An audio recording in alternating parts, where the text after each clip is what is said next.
अवध और कौशल को लेकर लोगों में अलग-अलग भ्रांतियां बनी रहती हैं। विशेषज्ञों और पुस्तकों की माने तो अवध और कौशल एक ही नगर के दो नाम हैं, लेकिन इनके क्षेत्र में अंतर दिखाई देता है। प्राचीन काल से ही अयोध्या को कई नामों से जाना जाता रहा है, या यूं कहें कि शासन और सत्ता की बदलती कड़ियों के बीच अयोध्या के नाम से कई नाम जोड़े गए, जिसमें आज हम अवध और कौशल के बारे में जानकारी प्राप्त करेंगे। एक जानकारी के अनुसार 16वीं शताब्दी में संत तुलसीदास श्री रामचरितमानस में अवध को हस्तलिखित करते हैं। श्री रामचरितमानस में तुलसीदास ने अवध को एक राज्य के रूप में बताया है, जिसकी राजधानी अयोध्या है। अयोध्या का स्वर्गद्वार पुस्तक के लेखक डॉक्टर देशराज उपाध्याय बताते हैं। देखिए, इसमें अयोध्या ही सबसे प्राचीन नाम मिलता है ग्रंथों में। अयोध्या के बाद जो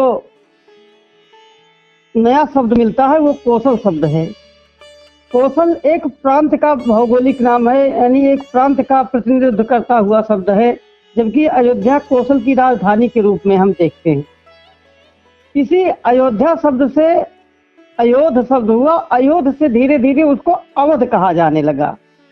प्राचीन काल से ही अवध भी हमारे परंपरा और अस्तित्व में विद्यमान था, लेकिन मध्यकाल में क्या हुआ कि अयोध्या का जो है सम्राट अकबर के समय में अवध नाम का एक अलग सूबा बनाया गया, या एक उनका राजनीतिक प्रांत बनाया गया अवध, जिसकी सीमाएं तकरीबन वही थी जो प्राचीन कौशल की थी। कौशल शब्द जो है ये एक भौगोलिक शब्द है, किसी पर्टिकुलर एक जगह का नाम नहीं है। कौशल एक प्रांत का प्रतिनिधित्व उसी प्रकार करता है जिस प्रकार से हम कहते हैं कि बिहार या उत्तर प्रदेश या बंगाल। अब बंगाल नाम का कोई शहर तो है नहीं, उसी प्रकार कौशल भी एक प्रांत के एक प्रांत यानी एक देश या एक राज्य का प्रतिनिधित्व करता था, जिसकी राजधानी पहले अयोध्या थी प्राचीन काल में, फिर बाद में बदल के श्रावस्ती हुई। वर्तमान में अवध और कौशल की स्थिति पर डॉक्टर देशराज उपाध्याय कहते हैं। वर्तमान में अवध और कौशल दोनों का अस्तित्व है। जब हम रामचरितमानस में पढ़ते हैं कि प्रविश नगर की जय सब काजा, हृदय राख कौशलपुर राजा, तो फिर यही शब्द फिर अवध, रामचरितमानस में अवध शब्द भी बार बार भगवान राम के लिए आता है। अवध नरेश, अवधपुरी ममपुरी सुहावन, उत्तर दिश सरजू बह पावन। तो हम मध्यकाल में भी हम दोनों शब्दों को समानांतर देख रहे हैं, एक ही क्षेत्र के लिए, एक ही नगर के लिए।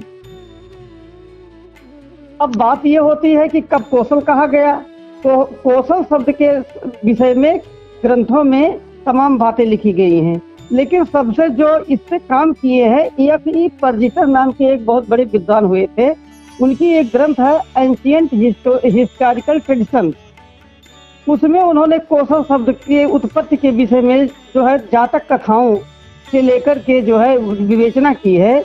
उसके अनुसार ये बताया है कि एक बार अयोध्या में ही, क्योंकि सबसे पहले अयोध्या ही कहा जाता था, तो अयोध्या में ही एक राजा थे, उनका एक पुत्र पैदा हुआ था, और वो लड़का जो पैदा हुआ वो बड़ा गमगीन रहता था, कभी मुस्कुराता नहीं था, हंसता नहीं था।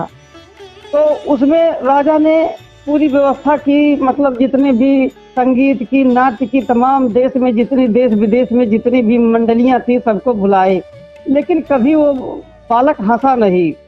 तो ये बात सुनकर एक बार इंद्रदेव आए, और इंद्रदेव अमरावती अपने नगर से जो नाट्य मंडली भेजा, तो ये लोगों में अयोध्या में ये कौतूहल हुआ कि अरे आज चलो देखें कि इंद्रदेव ने भेजा है, देखते हैं कि आज राजा का पुत्र हंसता है कि नहीं हंसता है। तो ये कथा आती है कि सारे लोग अयोध्या के राजभवन में इकट्ठा होते हैं, तो इंद्र की नाट्य मंडली आती है, वो तरह तरह के अभिनयात्मक अभिनय करती है, और उस अभिनय से प्रभावित होकर, खुश होकर वो बालक जो है हंस देता है और बड़े जोर से खिलखिला के हंसने लगता है। तो जो आम जनता वहाँ थी उसके अंदर में ये भावना पैदा हुई, अरे ये कैसे हो गया। तो इसके लिए एक पाली भाषा में शब्द आता है, क्वचित भो कुशलम। अरे ये कुशल कैसे हुआ, अरे ये संभव कैसे हुआ। तो ये कुशल अगर हुआ तो यही कुशल शब्द से उसी घटना से इस मतलब अयोध्या को एक नाम हम कौशल के रूप में देखते हैं।